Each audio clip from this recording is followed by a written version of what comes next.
aujourd'hui, en fait, le transport est face à vraiment des enjeux de choix technologiques qui est assez inédite dans son histoire, en termes à la fois de choix de nouveaux carburants décarbonés, que ce soit une source d'énergie électrique, l'hydrogène, d'autres carburants, ammoniac, méthanol, dont on parle de plus en plus, qui seraient synthétisés sans CO2, et également sur les technologies, les nouvelles technologies à mettre en œuvre en fait pour les systèmes de propulsion, batterie, piles à combustible, etc., des systèmes qui soient vraiment absolument sans émissions atmosphériques.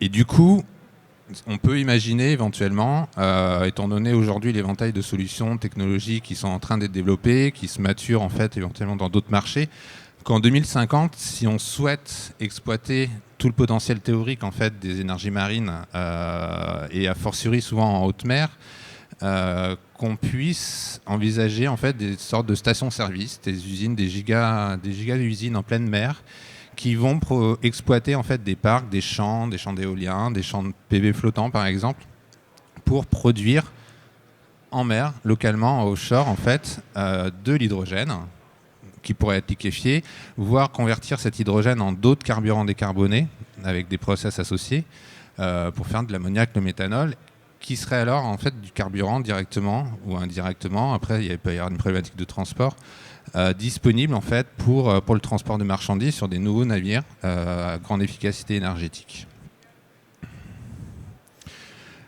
Du coup, sous ce prisme-là, en fait, il y a aujourd'hui énormément de développement sur 4, on va dire, briques technologiques principales.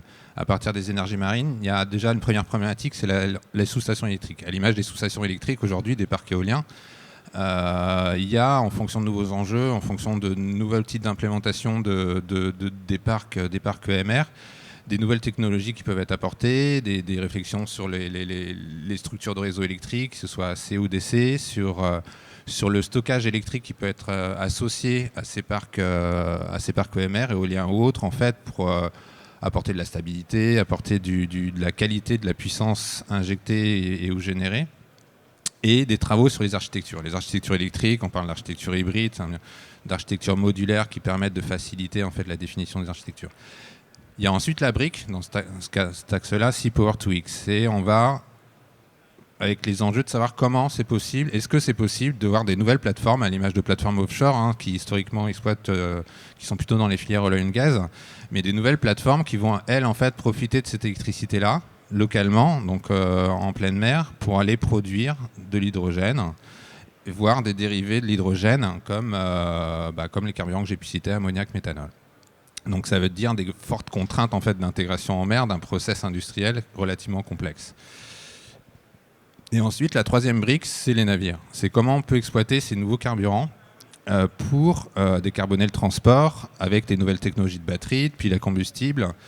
Pareil, il y a aussi des problématiques de réseau électrique, de nouvelles architectures de réseau électrique, avec des problématiques bien spécifiques. Et tout ça ne peut pas marcher sans aussi énormément de développement, de travaux de R&D sur tout ce qui est pilotage, stratégie de contrôle-commande, d'optimisation énergétique. Ce qui dit nouveaux systèmes, des systèmes de plus en plus complexes par l'éventail des technologies, par le fait que tous ces composants doivent extrêmement bien fonctionner entre eux pour que le système, que la chaîne énergétique réponde à ces objectifs. Il y a aussi en parallèle du coup énormément de développement sur la partie algorithmique. Hop, je vais dans le mauvais sens. Du coup, quand on parle de marinisation, c'est quoi la marinisation déjà pour nous ? C'est vraiment la conception, l'adaptation, la validation de nouveaux systèmes qui doivent être utilisés en environnement marin. Donc assez naturellement, l'idée c'est de se dire comment on utilise des nouvelles technologies qui de base souvent sont en fait développées, sont des niveaux de maturité différentes, mais sur des marchés à terre, le développement de l'éolien, le développement du PV qui sont à terre, le développement de nouvelles usines de production d'hydrogène par exemple, de nouveaux véhicules électriques, hydrogène, etc. Et c'est quoi le changement de référentiel ? C'est quoi les verrous en fait pour pouvoir transposer toutes ces technologies-là aux filières marines dans un environnement marin ? Donc assez naturellement, le premier enjeu, il est en termes de durabilité et de fiabilité. C'est-à-dire qu'il dit environnement marin, dit environnement extrêmement contraint, rien que par le sel, par les problématiques de corrosion. Qui dit milieu marin, quand on parle de plateforme offshore, on peut aussi employer le terme off-grid. C'est-à-dire que c'est forcément des systèmes, c'est forcément des chaînes de conversion, et a fortiori pour un bateau, qui sont en mode îloté. C'est-à-dire qu'il n'y a pas, comme certaines installations à terre, de raccordement à n'importe quel réseau de distribution ou de transport d'énergie, que ce soit de l'électricité ou un réseau de chaleur, etc. Et du coup, ça impose des contraintes assez fortes sur le fonctionnement du système en tant que tel, a fortiori qu'il y a plusieurs vecteurs énergétiques à gérer. Et le troisième élément, c'est le facteur d'échelle. C'est-à-dire que souvent, aujourd'hui, les perspectives en termes de puissance ou de capacité énergétique en mer, on est sur des facteurs bien plus importants. En termes de transport, par exemple, j'ai l'exemple juste après, mais là où on parle de systèmes propulsifs, par exemple pour des voitures, même poids lourds de l'ordre de 100-200 kW, pour des bateaux, en tout cas une grande majorité des bateaux, parce que les applications, il y a différents types de bateaux, on va être plus de l'ordre du mégawatt. Donc on est vraiment sur un rapport 10. Pour tout ce qui est exploitation des énergies marines, parc éolien, PV, le potentiel fait que potentiellement on va aller développer des champs qui sont aussi bien plus importants en termes de puissance qu'à terre. Et du coup, il y a toute cette problématique de mise à l'échelle des systèmes par rapport au contexte maritime. Du coup, on retranscrit ça en axes R&D. Alors, assez relativement humblement, en fait, c'est les axes R&D que nous, on essaye de développer au CEA à Nantes, qui sont extrêmement discutables en termes d'exhaustivité. Il y a aussi bien d'autres enjeux, mais du coup, c'est l'angle qu'on essaye d'aborder. C'est que, donc je l'ai dit, c'est le premier axe, c'est la durabilité. C'est un premier aspect au niveau plutôt matériaux, en général. C'est voire électrochimie. C'est quelles contraintes de l'environnement s'imposent sur les matériaux, sur la conception, le packaging d'une batterie, etc. Mais ça peut être aussi un impact sur l'électrochimie. On a par exemple, il y a mon collègue Paul qui se cache juste derrière, en fait, qui mène une thèse par exemple sur, et je vais le montrer juste après, sur la marinisation d'une pile à combustible. C'est-à-dire voir comment un air marin salin impacte potentiellement les performances d'une pile. Donc c'est vraiment des travaux sur la fiabilité. Il y a toute la conception système, ce que j'ai indiqué offshore et off-grid énergie conversion. C'est comme je l'ai dit, la plupart des applications marines, que ce soit sur la production d'énergie, l'exploitation des bateaux, on est sur un milieu fermé, off-grid. Et ça impose en fait structurellement, en termes de définition de l'architecture et le pilotage de ces architectures, des contraintes fortes parce que assez naturellement, il y a d'un côté une production, une source d'énergie, un consommateur. Il faut que tout ça s'équilibre sur ce qu'on appelle des inerties assez faibles en comparaison de ce qui peut se faire sur des réseaux, des grands réseaux de distribution d'énergie. Et donc ça impose en fait des travaux spécifiques sur la manière dont on choisit les technologies, on les assemble et on les fait fonctionner. Le troisième point, c'est l'aspect modulaire. Je l'évoquais, c'est la mise à l'échelle. L'idée, c'est de se dire, par exemple pour un bateau, où on peut avoir un besoin de propulsif allant de 500 kW à plusieurs mégawatts, on veut mettre en place des nouvelles technologies, par exemple une batterie dédiée à ces bateaux-là ou une pile à combustible dédiée à ces bateaux-là. Donc soit on conçoit la batterie ou la pile à combustible spécifiquement pour ces besoins, donc ça veut dire qu'il va falloir une brique élémentaire de l'ordre de 500 kW, voire 1 MW, avec le coût que ça implique en termes de développement, etc. Aujourd'hui, par exemple pour les bateaux, on voit qu'il y a des prototypes qui arrivent, il y a des démonstrateurs qui arrivent. Il y a les systèmes énergétiques de ces bateaux ont un coût aujourd'hui encore exorbitant qui est pas viable économiquement. Donc l'idée, c'est de se dire comment on profite des développements présents qui sont faits notamment pour la mobilité terrestre. Donc si je reprends l'exemple de la pile à combustible, aujourd'hui, il y a des briques élémentaires de l'ordre de 50, 100 kW. 100 kW, c'est le référentiel aujourd'hui pour des bus et des poids lourds. Qui se maturent, qui se viabilisent même économiquement en termes de coûts, en termes de marché. Du coup, il va y avoir un facteur d'échelle, si tout se développe comme prévu, qui fait que ces systèmes-là vont avoir un coût bien plus faible.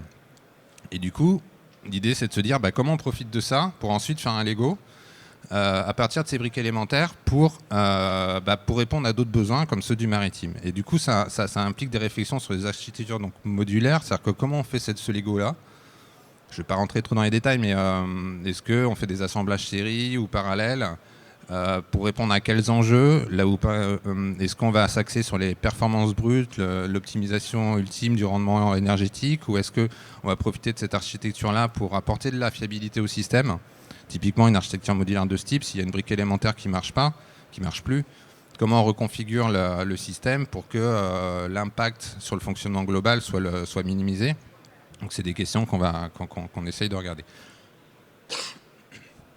Et quatrième point, qui a un axe transverse, c'est toutes les problématiques de qualification maritime. C'est-à-dire qu'aujourd'hui, un système énergétique, par exemple sur un bateau, doit être certifié. Nous, le CEA, on n'a pas vocation à être un organisme de certification. Par contre, l'idée derrière les travaux de R&D, c'est de voir, en termes de moyens d'essai, en termes de méthodologie de développement, comment on prend ce prisme-là de pouvoir répondre, et ça le plus tôt possible, en termes dans les phases de développement, à cette problématique de qualification en environnement marin. Donc ça peut être à la fois sur des phases amont, on développe des outils d'analyse technico-économique qui vont, dès cette phase-là, des outils en général assez courants pour définir des systèmes énergétiques, mais où on va prendre en compte spécifiquement des contraintes du milieu maritime, des contraintes mécaniques, par exemple, d'intégration sur une plateforme, ce genre de choses, et qui vont déjà essayer le plus tôt possible en fait, de voir vraiment les spécificités, de prendre en compte les spécificités maritimes. Pareil sur l'approche modélisation des systèmes, et puis après sur les moyens d'essai. Et du coup, je ne vais pas rentrer dans les détails, puis c'est pas le but là, trop de faire notre pub, même si cela l'est un peu. Il y a vraiment, nous, on développe en fait une plateforme dédiée à ces problématiques-là, et la particularité, c'est ce qu'on essaye de faire, c'est que c'est vraiment une plateforme système, et systémique dans le sens multiphysique, on va dire. C'est-à-dire que c'est une plateforme qui essaye à la fois de traiter différents types de problèmes qui vont de justement l'aspect matériaux, la durabilité des matériaux, et en environnement marin, jusqu'à une approche système final complet, un système propulsif complet qui va être pouvoir, avec des composants, une batterie, une pile à combustible, qui va être pouvoir tester sur un banc électrique qu'on peut avoir, avec une enceinte climatique qui va modéliser, qui va émuler un environnement contraint en termes de température, d'humidité. On va avoir des systèmes d'émulation d'électronique de puissance qui va faire ce qu'on appelle dans le jargon du Power HIL, c'est-à-dire qu'on va pouvoir intégrer sur le banc des modèles qui tournent en temps réel et qui permettent d'interagir avec le ou les composants réels au banc. Et ça, de la même manière, en fait, ça permet de simuler un cas d'usage complet, un bateau complet, par exemple, etc. Et du coup, d'aller bien plus loin en termes de validation, d'intégration et de validation, dit autrement en termes d'échelle TRL, sur les systèmes avant une mise en place en conditions réelles en mer. Et ça, c'est un point sur le papier, en tout cas, très avantageux, parce que c'est un autre élément essentiel, c'est qu'expérimenter de nouvelles technologies en mer, ça a forcément un coût bien plus important qu'à terre. Et du coup, si on peut éviter qu'il y ait trop de problèmes quand on le met en mer et valider le maximum de choses avant, c'est mieux. J'ai essayé d'accélérer, je suis encore trop long comme d'habitude. Là, je vais vous montrer 3 exemples en fait, de travaux qu'on peut mener. Je vais essayer de les faire court à différentes étapes, différentes échelles d'études. Un premier point, première question, c'est comment en fait, on va optimiser le dimensionnement, l'intégration de nouveaux systèmes EMR, ou le moteur ou hydrolien, au réseau électrique. Donc, il peut y avoir dès le début, par exemple, des phases d'optimisation. Je ne vais pas détailler les résultats, mais où on va pouvoir regarder en fait, comment optimiser le sizing, le dimensionnement. Par exemple, en fait, une hydrolienne, il y a une génératrice, il y a une conversion hydromécanique électrique par rapport à un potentiel de ressources. Ce potentiel de ressources dit potentiellement on peut exploiter par exemple les courants marins jusqu'à telle puissance. Et du coup, naturellement, on va mettre une génératrice électrique de cette puissance-là. Sauf que l'intermittence de la ressource fait que les 10, 15, 20% de puissance max de crête, en fait, on va les exploiter qu'1 ou 2% du temps.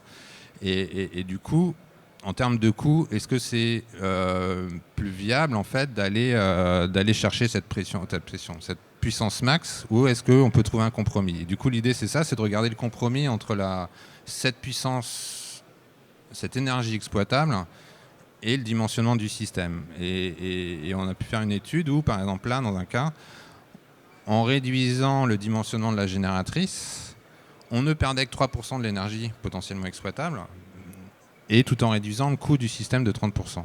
Donc c'est déjà en fait, voilà, des types d'études qu'on peut faire, avec derrière en fait, des développements associés. Souvent quand on contraint comme ça le dimensionnement, ça impose aussi d'autres contraintes de fonctionnement sur le pilotage. C'est-à-dire que quand on contraint le dimensionnement, on va plus facilement atteindre des limites. Et du coup, ça impose aussi de suivre ce dimensionnement-là en termes de contrôle. Et donc ça, c'est des choses qui doivent être mises en œuvre. Une problématique qu'on a pu traiter aussi pour le système houlomoteur, c'est comment un système houlomoteur répond, rejette en fait des perturbations qui peuvent être injectées sur un réseau. C'est-à-dire qu'un réseau électrique en fait est sujet à différents types de perturbations électriques. Il y a des normes, on doit rester dans ces normes-là.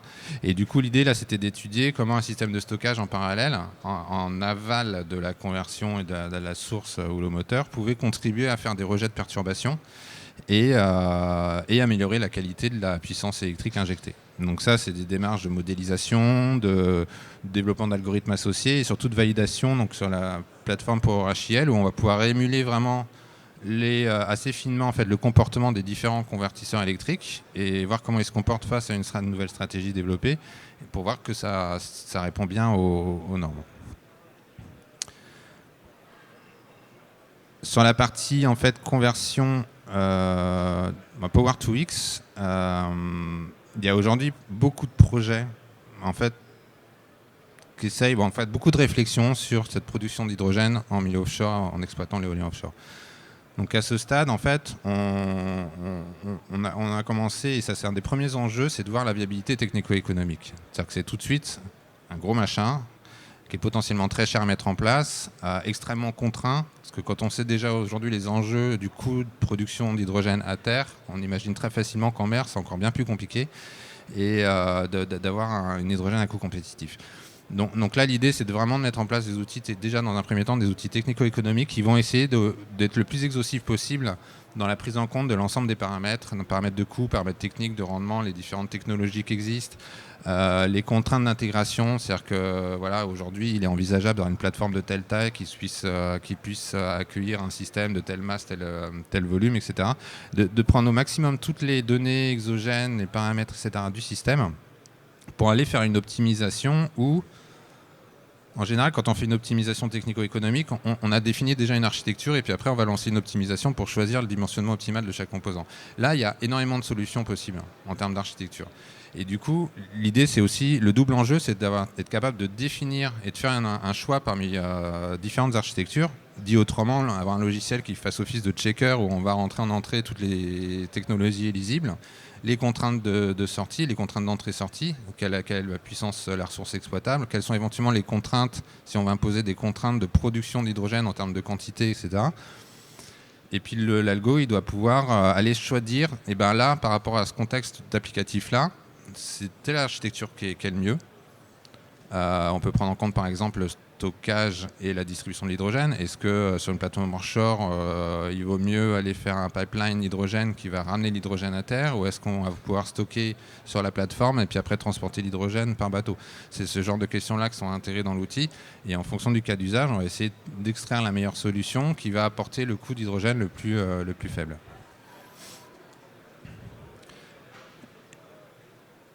Et le dernier point, c'est là on descend bien plus sur la techno, c'est des études qu'on mène, alors je parle sous contrôle du coup, sur l'impact en fait de l'air salin sur les piles à combustible. On a l'idée, c'est donc ça c'est un programme de recherche. Là, il y a une thèse aujourd'hui. On a des postdocs qui vont enchaîner en fait pour vraiment développer les méthodos. Là, on est à un stade vraiment déjà de acquisition de connaissances et développement de méthodologie. C'est-à-dire que l'idée, c'est vraiment de voir aux trois échelles d'un système pile à combustible, que ce soit cellule, module, stack et le système stack en fait. Quel est l'impact d'un environnement salin? Et quelles sont les contre-mesures à mettre en œuvre pour assurer que tel système, une pile, ait une durée de vie allant jusqu'à éventuellement demain 20 ans pour répondre à des besoins d'intégration sur des bateaux.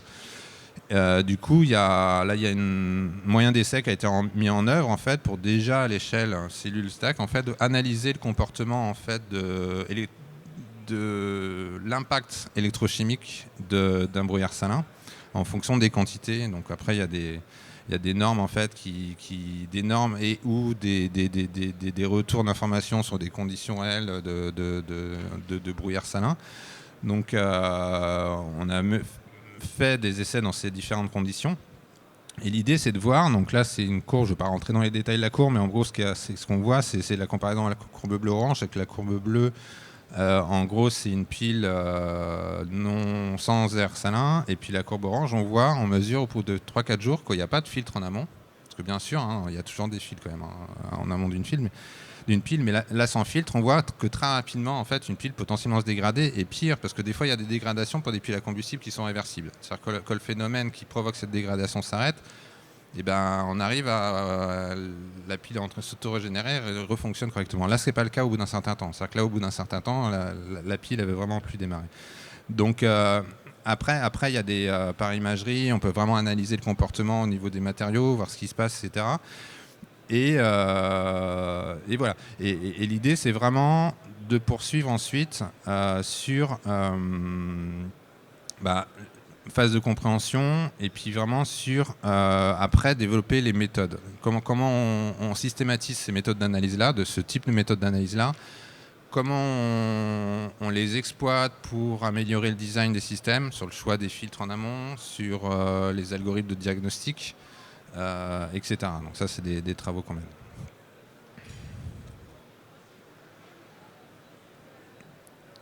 En conclusion, je suis un peu pompeuse, mais bon. Sur le sujet, en fait, voilà, cette vision qui pourrait être d'envisager les énergies marines en fait comme une solution pour décarboner, pour produire en fait les carburants du futur pour le transport maritime. Il y a 3 vraiment changements de paradigme très nécessaires qui ne sont pas gagnés aujourd'hui. C'est vraiment la capacité technique et économique déjà de pouvoir exploiter, de pouvoir mettre en œuvre des parcs far shore, éloignés des mers, parcs éoliens, PV ou autres, avec les contraintes d'exploitation que ça implique. Et à partir du moment où, comme c'est éloigné des mers, il n'y a pas de raccordement électrique, du coup, comment on exploite cette énergie-là pour en faire quoi ? Un aspect à moins technique, mais c'est pour tous les sujets énergétiques, on en retombe toujours sur le même point, c'est la réduction de la consommation. C'est pour répondre aux enjeux de la OMI aujourd'hui pour le transport maritime. Il y aura beau envisager une production de nouveaux carburants, beau envisager l'introduction de nouvelles technologies, s'il n'y a pas aussi des changements en termes de transport, en termes de quantité de marchandises qui sont transportées dans le monde, l'équation sera insolvable. C'est-à-dire que quand on voit les courbes aujourd'hui d'augmentation du transport maritime dans le monde, on peut ne pas être forcément optimiste. Et c'est la capacité du transport maritime aujourd'hui face à ces enjeux-là, et maintenant sur des échéances relativement rapides. Quand on parle de 2050 pour le transport maritime, c'est très très proche. Sachant qu'un bateau a une durée de vie de 20-25 ans, ça veut dire que dès maintenant, hier même, les constructeurs de bateaux devaient se poser la question de savoir quel allait être le bateau de demain, pour qu'en 2050, justement, pouvoir atteindre les objectifs fixés par l'OMI. Donc là, il y a vraiment une forte rupture à j'allais dire imposer, mais à insuffler en fait très rapidement sur cette filière-là pour réduire les CO2. En résumé, d'un point de vue R&D, comment est-ce qu'en fait la R&D peut apporter des solutions, en tout cas d'un point de vue technique, des solutions viables pour permettre ces changements-là. C'est vraiment le premier point, ça enfonce une porte ouverte, mais c'est vraiment l'adaptation et surtout la mise à l'échelle. La problématique de mise à l'échelle des systèmes, de tous les développements qui peuvent se faire pour d'autres filières. Comme je l'ai dit, comment on profite des développements qui sont faits, des nouvelles technologies qui sont implantées pour la mobilité terrestre, comment ça, on l'exploite au maximum pour rebondir et le transposer le plus rapidement, le plus facilement possible dans le transport maritime. Ça, c'est un enjeu clé. La fiabilité, vraiment la maîtrise du comportement des systèmes, de la fiabilité en milieu marin. Parce que le double problème, en fait, c'est qu'en termes de maintenance, et même en termes de maintenance EMR, ça beaucoup de gens ici, je pense, le savent, mais il y a l'environnement qui est contraignant, mais il y a l'environnement de maintenance en fait aussi qui est contraignant. C'est-à-dire que tout le processus de maintenance, de diagnostic en mer est extrêmement coûteux, plus qu'à terre. Donc cet aspect est un double enjeu. Et je l'ai survolé mais, dans la présentation, mais un point qui est vraiment essentiel aussi, c'est, et quel que soit le système énergétique, on en revient toujours à cette problématique-là, c'est l'aspect numérique. C'est que tous les nouveaux systèmes en fait amènent à un besoin de développement d'algorithmes, de smart control, d'intelligence artificielle, on appelle ça comme on veut, après on peut débattre sur les termes, mais et a fortiori de monitoring, comme on monitore un système en mer, un truc tout con, mais quand on doit transmettre des données, on ne peut pas l'envoyer par fil.